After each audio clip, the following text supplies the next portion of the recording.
আপনার কাছ থেকে যে বাচ্চাটা শিখবে আপনি কিভাবে করছেন। অনেকবার আমাকে এসে বলে যে হ্যাঁ বাচ্চা সবসময় মোবাইল নিয়ে খেলছে, কিন্তু বাবা মা নিজে যখন খেতে বসেছে তার পাশে মোবাইল খাচ্ছে, তার হাতে একটা মোবাইল, তার হাতে চেক করে যাচ্ছে, এবারে বলছে না বাচ্চাটা মোবাইল চাইছে, তো ন্যাচারালি চাইবে, কারণ বাচ্চা তো সেটাই দেখছে। সো বাচ্চাটা আপনারা যেটা করছেন সেটা থেকে শিখবে। আজকে আমি একটা গাড়ি চালাচ্ছি, লাল লাইট দিয়ে চলে যাচ্ছি, বাচ্চা আমার পাশে বসে আছে, তো সেও তো তাই শিখবে যে হ্যাঁ না লাল লাইট দিয়ে যেতে পারে। সো আমরা কি করছি as a parent is very very important to help the child to learn. অনেকবার আমি আই অ্যাপ্রিসিয়েট, সবসময় সম্ভব ওঠে না, it is very difficult, again আমার পক্ষে বলা খুব মুশকিল, কিন্তু ওদেরকে ওই সেলফ কেয়ার ব্যাপারটা লার্ন করতে হবে। চান করিয়ে দিলাম, এই সকালে লেট হবে, স্কুলের জন্য উঠবো, আমাকে 5টার সময় উঠতে হবে, ওকে 6টার সময় উঠাতে হবে, তার জায়গায় 6:30টায় উঠলাম, দুজনকেই তাড়াহুড়া করে রেডি করলাম, চান করিয়ে দিলাম, কাজটা মিটে গেল। কিন্তু ওই যে কাজটা মিটে গেল, তার জন্য আমি যে লং টার্ম যে ক্ষতি হচ্ছে সেটা আমি বুঝতে পারছি। হয়তো ওর 8 ঘন্টা সময় লাগবে চান করতে, হয়তো ওকে 15 মিনিট এক্সট্রা আগে ওঠাতে হবে, নিজেকে 15 মিনিট আগে উঠতে হবে, কিন্তু that will be a permanent thing in the rest of his life. So the most important thing is to plan your day, help them, let them do things. হয়তো একটু ভুল করলো, হয়তো জামায় 2-4টে বোতাম উল্টো পাল্টা লাগালো, তার জন্য রেগে লাভ নেই, তার জন্য বকে লাভ নেই, তার জন্য হয়তো আমার নিজের খারাপ লাগছে, ইরিটেশন হচ্ছে, কিন্তু ওটা যদি একবার করি, 4বার করি, 10বার করি, ও নিজে নিজে 11বার নিজে নিজে আরম্ভ করে দেবে, কিন্তু বাট দে উইল লার্ন। ওই আমি বোতাম লাগিয়ে দিলাম তাতে কিন্তু চলবে। So the self care, self independence is very important. অনেকবার ওই মা রান্না করছে, হয়তো একটু ভুলভাল কাটবে সবজিটা, কিন্তু তার পাশে দাঁড়ালাম, ওকে বললাম যে একটু কেটে দে, ওই ভয়ের চোটে যে না নিজের আঙুল কেটে দেবে, সেই করে করে যদি আমি কোনোদিন ওকে করতেই দিই না, তাহলে তো কোনোদিন শিখবেও না। হ্যাঁ ওটাই বলছি, খুব যত্ন, খুব সাবধান করবে, কিন্তু সুযোগ তো দিতে হবে। তো সুযোগ দেওয়াটা খুব ইম্পর্টেন্ট। হ্যাঁ বলুন। হ্যাঁ ফর হাউ লং, মানে ধরুন একটা কোনো জায়গায় একটা নির্দিষ্ট সময়, স্কুলের একটা নির্দিষ্ট সময় যখন ওরা স্কুল গোয়িং চিলড্রেন, বা ধরুন আমি কোথাও একটা যাচ্ছি, সেখানে একটা ট্রেনের টাইম নির্দিষ্ট, তো তার মধ্যে ফুল প্রিপেয়ার্ড হয়ে আমাকে বেরোতে হবে।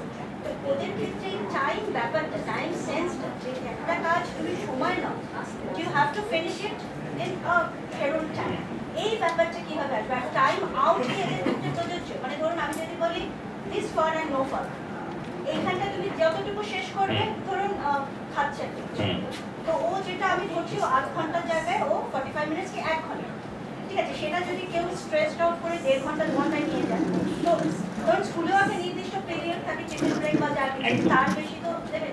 তো এই যে time out for your training বা কিছু যা কিছু একটা, যতটুকুনি হচ্ছে বাস এখানেই শেষ করো। এবার এই জিনিসটা কি ওদেরকে শেখানো মানে একদম দরকার, একদম ঠিক বলেছেন, এটাই দরকার। টাইম ম্যানেজমেন্ট, টাইম আউট দরকার, খুবই দরকার।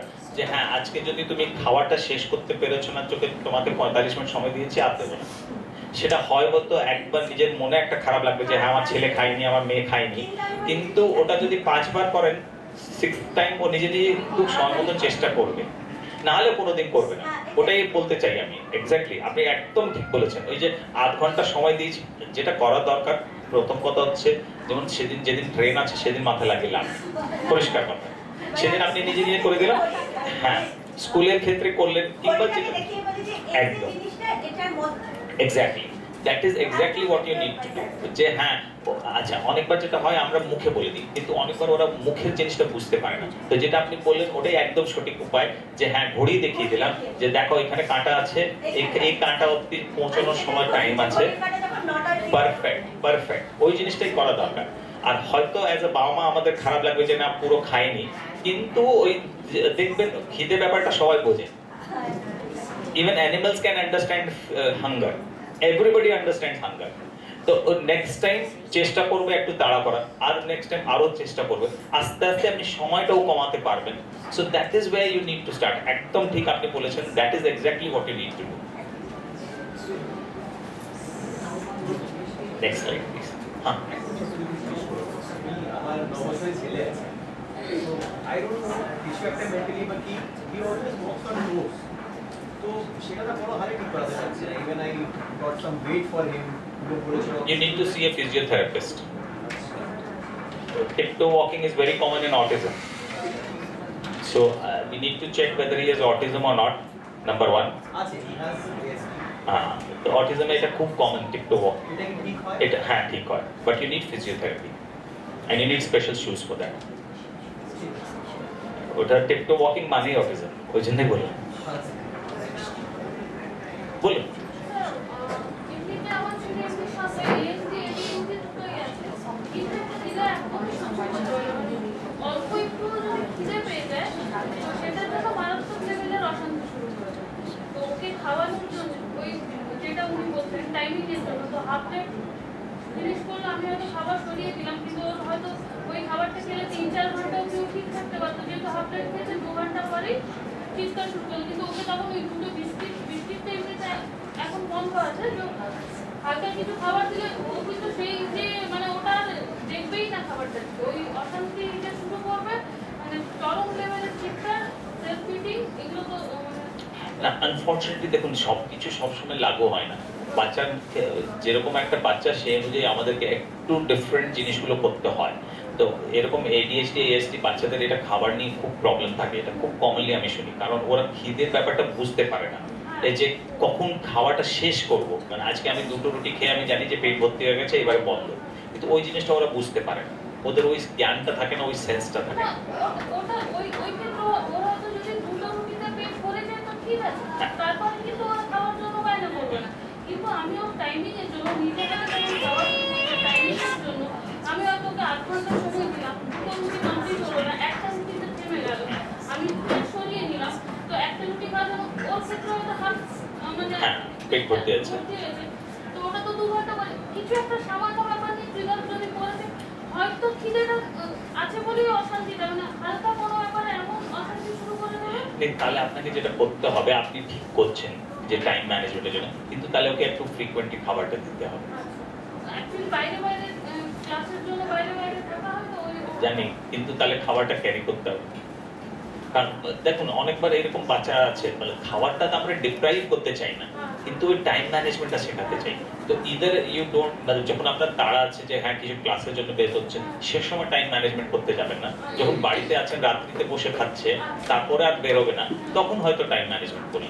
So you have to decide when is the best time. আজকে আপনি যদি জানেন যে হ্যাঁ সারাদিন ঘুরে বেড়াবো, তখন ওকে ডিপ্রাইভ করে লাভ নেই। তখন ফুলবে হ্যাঁ, কিভাবে ওকে টাইম দেব না, তারা পিছনে যদি তারা দিতে থাকি শেষ করো, তাহলে কিন্তু আমি আর তোকে বসিয়ে দিয়ে বাড়ির অন্য কাজ করছি যে না নিজে শেষ করো, তখন হবে। কিন্তু ওকে এসে ফ্রিকোয়েন্টলি বলতে হবে, খাচ্ছো তুমি খাচ্ছো। একদম, again these are the things which you need to do. ওরা খিদে পাচ্ছে বলবে অনেকবার বলতে পারে, অনেকবার বলতে পারে না। হ্যাঁ, তখন ওই টাইম দিয়ে খাওয়া দাওয়া, একটা টাইম ঠিক করে নিলে না, সেটা দেখুন ব্যাপারটা যেটা হচ্ছে অনেকবার কি হয়, যদি আপনি টাইম দিয়ে একটা খাবার শিডিউল তৈরি করেন, তাহলে কিন্তু ওরা তখন বলতে পারবে যে ধরুন আপনি সবসময় সকালে ওকে 8টার সময় ব্রেকফাস্ট দিচ্ছেন, ঠিক আছে, ও বললো না বললো আপনি 8টার সময়, 6 মাস পর 1 বছর পর যদি 8টা বেজে গেছে আর আপনি যদি খাবার না দেন, ও ঠিক বলবে যে খাবার চাই, তখন আমরা ওই টাইমটাকে ইউজ করি।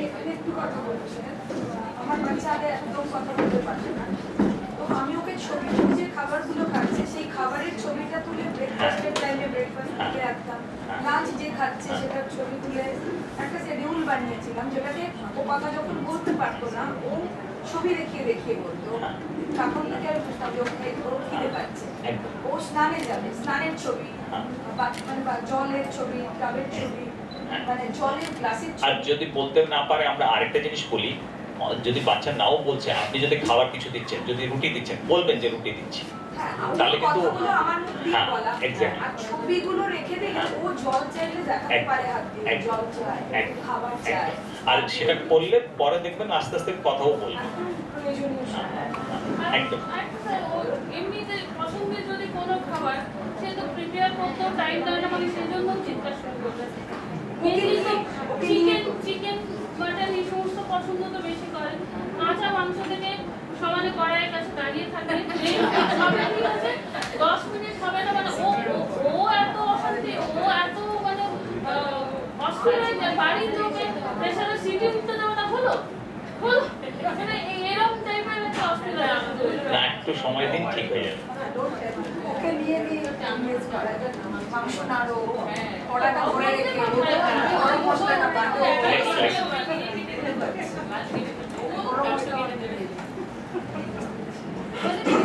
আমরা already so the next is socializing how to interact in various situations what to do what not to do etc. Arjun I will request Shrishti ma'am to